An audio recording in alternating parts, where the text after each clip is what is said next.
Hey guys, this is Andrew Aversa with Impact Soundworks, and today I'm going to be showing you our newest virtual guitar, Shreddage 2 SRP. This is a PRS guitar that's been sampled from the top down, over 13,000 all new samples. So much like Shreddage 2 IBZ, which came out last year in 2015, even though this uses the Shreddage 2 engine, this is actually a completely different guitar, different recording, different performer, and all new samples. Speaking of performer, we were really happy to work with Jules Conroy, better known as Family Jules 7X on YouTube. I met Jules, who is an amazing guitarist, through his work on the award-winning Crypt of the Necrodancer soundtrack. He did this whole metal soundtrack for it. It was awesome, and I did some mixing work on it. Jules has an incredible style. He's got millions and millions of views on his channel, so it made sense to us to collaborate to produce something really cool with his unique style in the guitar. As with my other videos and walkthroughs, I've written a demo using Shreddage 2 SRP, nothing but this for the guitar, along with Shreddage Bass 2 and Shreddage drums. No other instruments here. This is just Shreddage family instruments. So I'm going to play through it, and then we'll talk about it. This was actually created because people wanted a thrash metal style demo, which I hadn't done before, but I had fun with this. So let's check it out.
Pretty awesome. It's inspired by sort of old school Metallica, Slayer, that sort of thing. I had a lot of fun with it. As you can see, there's just one rhythm track. We've got a drum kit track, bass, and then lead. These are actually not two separate guitars, lead 1 and lead 2, but I'm doing this differently just because they have ever so slightly different settings, and I didn't feel like automating it, which is funny because I automated a lot of other stuff. But before I actually walk through this, let's take a quick look at SRP itself.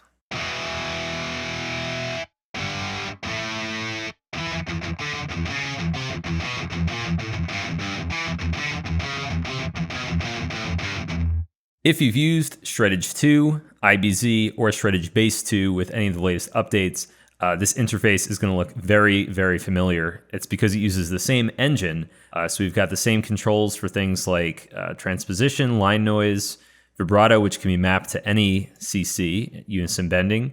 You can do up to 4 times tracking, so double all the way up to quad tracking, as well as stereo double tracking, which is nice, so you don't have to have multiple instances.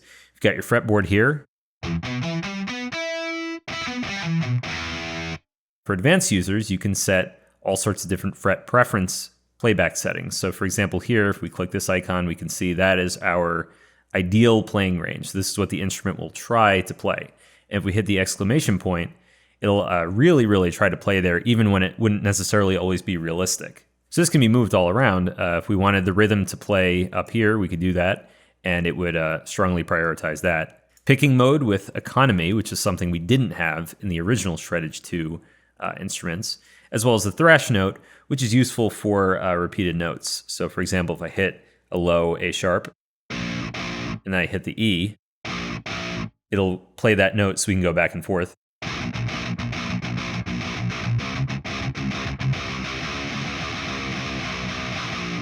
It's nice when you're playing overlapping notes because that way you don't have to lift up your finger from the main key that you're playing. You can sort of just riff back and forth between those two things.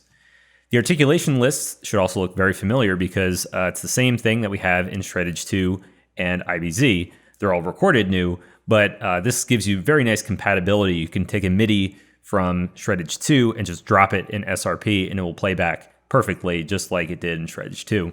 So normally if I play, we get sustains because I'm playing between 40 and 126, but if I play lighter, we get mutes instead. And there's a lot of noise on the lead guitar because I have the finger noise turned way up, so we can turn that off. So we've got mutes there. We can switch to staccatos. And let's see, we've got tremolos. Now, pinch squeals versus regular harmonics, here's the difference. So the pinch squeals have the harmonic with vibrato built in, whereas the regular harmonics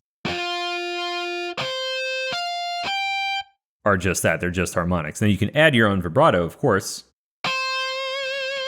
You can sort of make a pinch harmonic yourself, but it's nice to have it pre-recorded. That's sort of a hallmark of the Shreddage sound.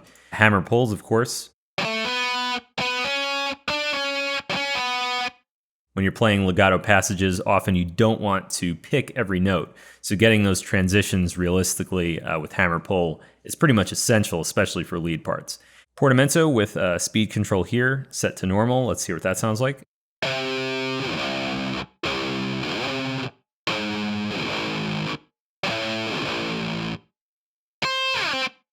And the nice thing with this library, just like the other ones, if we turn down the speed, and then on the advanced page, I'll get to this, we can increase the time that slides take. You can do these cool things at the end of a note without actually sustaining the destination pitch. So you just get that slide down without it actually hitting something. On the engine page, it should look familiar too. We've got scaling for velocity to volume, the pitch bend range, which I'm going to show more for this demo in particular.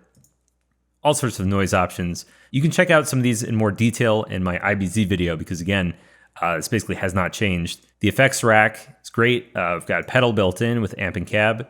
In this case, I'm using some third-party amp sims, but it's nice to have these built in case you're using it in standalone mode, for example. On the advanced page, this is really for people that want to get under the hood. This instrument has up to 11 palm mute layers. You can control that here. You can say, you know what, I only want to use layer 5 through 11, so that's going to be relatively less muted. Or if you want everything to be super tight, you could say, you know, only use those bottom 3 mute layers. Or you could weight it one way or the other. Lots of other advanced stuff here, for example, tweaking the sound of the Portamentos, the slide timing, crossfades, setting up custom key switches, fade times. The sky's the limit here. You can customize this instrument however you want. So what sets Shreddage 2 SRP apart from the original Shreddage 2 and IBZ? Well, I'm going to do a comparison video and show all of these head-to-head to really illustrate this. But for right now, basically in short, each of these has a very different tone. So the original Shreddage 2 is very dark and full. It doesn't have a lot of pick sound. IBZ is really, really thin. The mutes pop. They're harsh, which is great for certain styles. And then SRP sits sort of in the middle. It has a nice full sound to it, so it's not as thin as IBZ, but at the same time, you get more of that pick noise. It's capable of being more aggressive than the original Shreddage 2. So I'd say it's actually our most flexible guitar yet, and it's definitely a worthwhile addition, even if you already have the other two guitars. Also, you get a discount on it, but we'll get to that. So let's go through this track a little bit. Right off the bat, we've got some effects. This is just like the DI noise. And then a little bit of finger noise there. These are on the rhythm guitar. Full chokes. And then we've got the first riff, which is, you can see all the velocity differences here. This is because I'm triggering all the different palm mute layers. If we just evened everything out, it would still sound good. You still get lots of variation, but I wanted it to sound like different lengths because that's more realistic.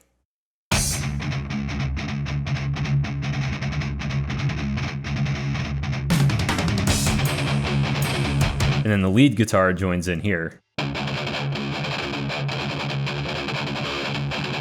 The reason I turned up the noise on the lead guitar is because I wanted it to sound like a little bit messier. I think with thrash metal in particular, it really sounds nice in terms of mock-ups when it doesn't sound 100% perfect, where it sounds like, the players, they're rocking out, they're headbanging and everything. They're not hitting every note 100% perfectly. And then the drum kit which comes in is Shreddage drums.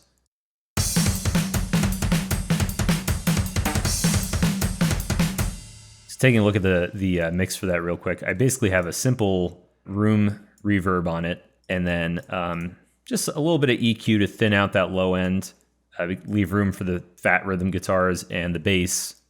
Other than that, there's really not much going on with the drum mixing. I wanted a pretty raw sound, so I'm using Metal Goodness as a preset, but then I swapped out the snare from, I forget what it was before, but I switched it to that really deep snare sound, and the drum tone it's all top snare. The room mic is actually unloaded completely, so there's really no built-in room mic, and I just added a little bit of that Lexicon room sound so I could tweak the tone of the room more. That kicks in, we've got the riff going.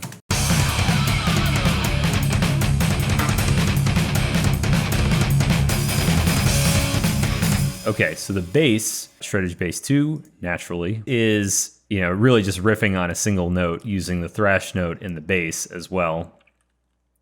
Switch over to that. So you can see it's just going back and forth there.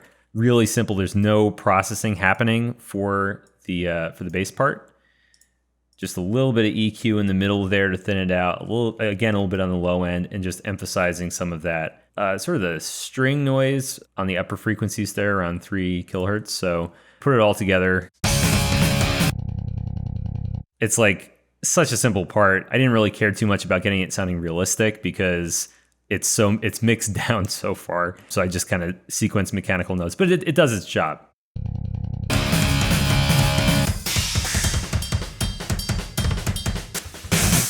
And then looking at the rhythm guitar a little bit more, we just have 2 tracks instead of, so it's nothing crazy. It's not like a 4-track thing.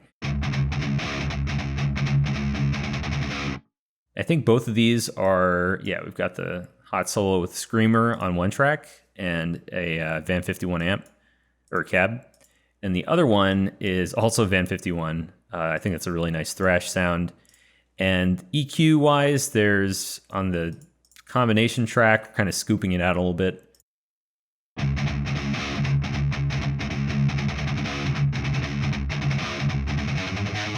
And just for fun, let's hear what it sounds like, just raw.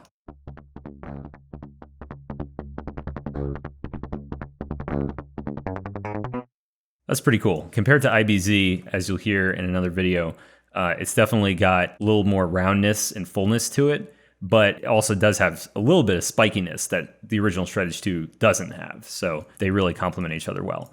So then the fun part. So let's get into the lead sequencing. I had a lot of fun with this.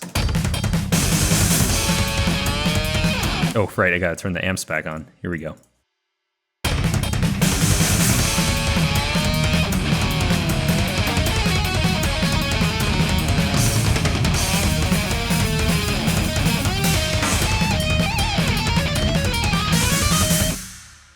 Okay, for this, I'm gonna solo the lead. And sequencing wise, I mean, you can see that this is not perfectly quantized at all. We're switching between sustains, hard sustains, and muted notes, because if you're playing quickly, you're not gonna be hitting every single note perfectly. You might actually mute the strings sometimes.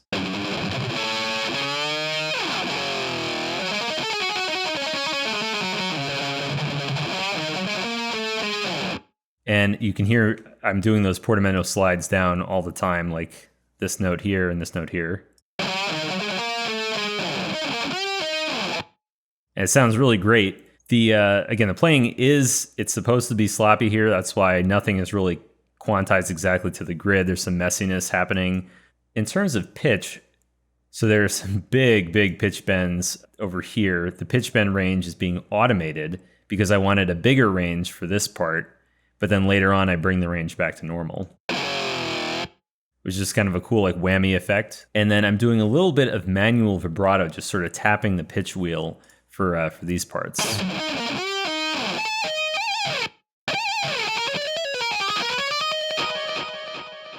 It's little details like that help lead sequencing sound even better. Then moving on, we've got unison bending happening here, I believe. Whoops, got to make sure it catches that we're turning mono off.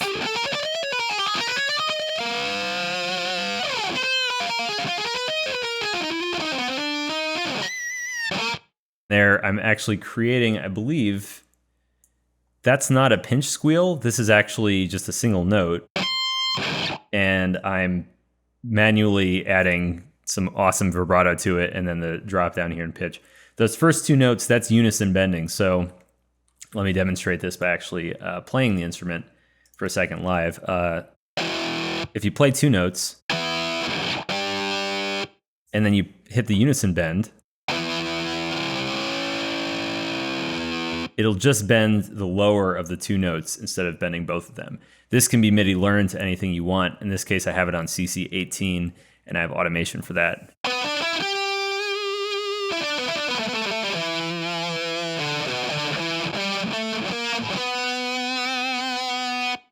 By the way, the difference there, so I'm going to play a few notes. First, I'm going to use the pitch bend for vibrato.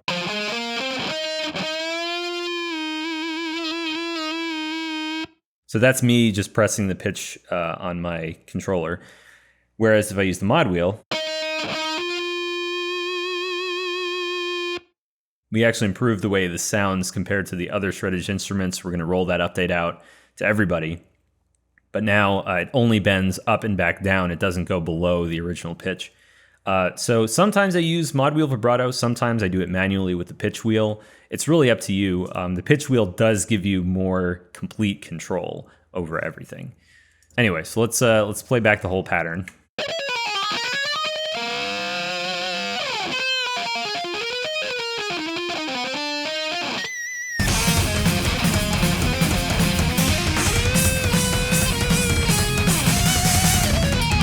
Okay, right, and then the next part.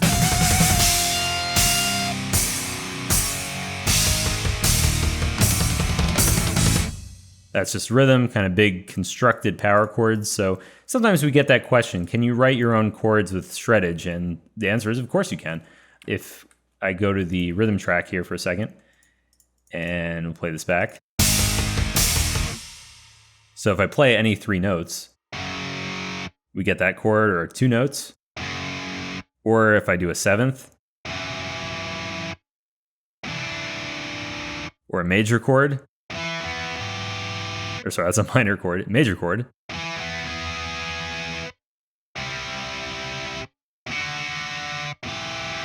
You can sequence whatever notes you want or play whatever notes you want. We do have those pre-recorded power chords just as a nice option. So in the middle part, we've got the drum and chug build up here. So the drum kit's just doing this cool kind of tom thing.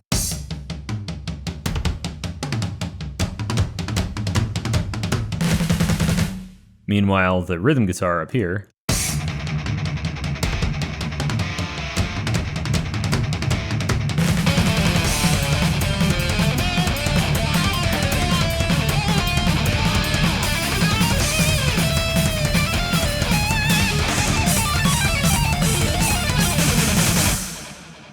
So some of the stuff that's happening here that didn't happen earlier in the track is I add in a wah pedal to cry wah from Guitar Rig. And so I'm turning it on and off, toggling it with this automation. And then this is the wah value itself. So we'll go back to just the lead for a second here.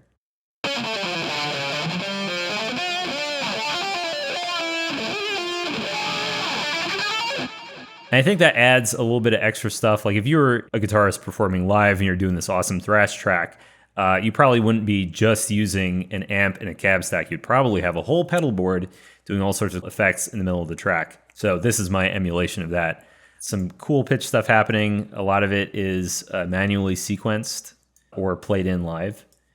And there's a little bit of normal modulation here too. So I think...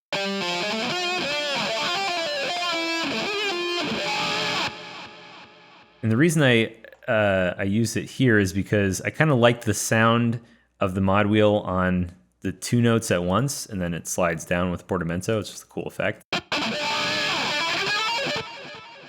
And here, once again, my first pass on this lead part, I really had a lot more sustained notes, but I found putting in those mutes just sounds way better. Like if I just evened out everything like this,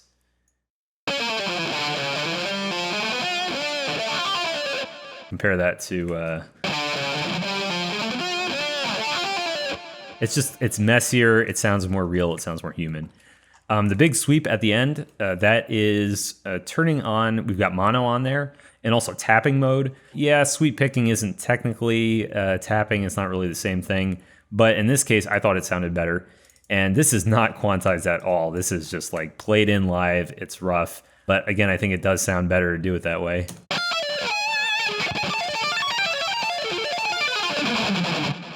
And then lots of noisy chugs at the end. And the last part's cool because the drums go to halftime. So we've got the lead chugging.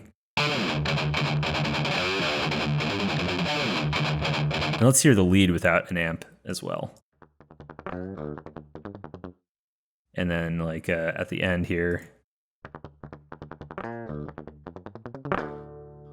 And those big extra pick sounds, you can mix those separately and control those right from the interface. So that's always been a feature. You've got a whole number of variations, different pick samples you can use. You can change the time, how much extra time that adds, how those are triggered, what velocities, and the volume. So again, I have it turned way up because when it's all amped, it kind of gets compressed back down in terms of the dynamics. And the rhythm is also just kind of going to town.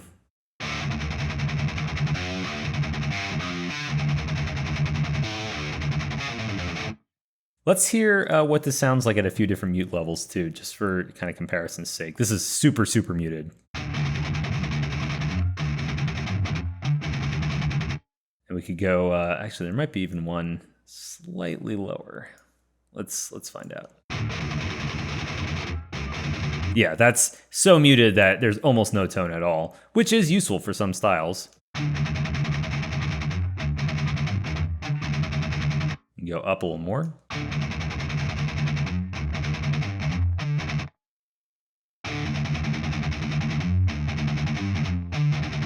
And then as we get higher and higher, this is like half muted, where the notes actually do ring out.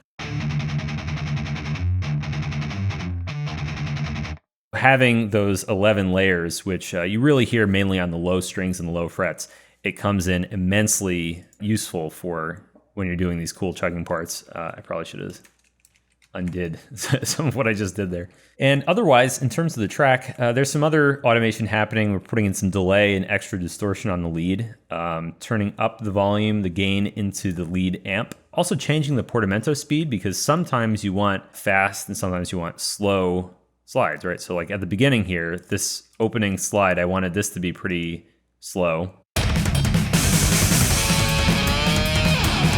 I wanted that slide to be really slow so that it would sound like I'm actually arriving at those low pitches here.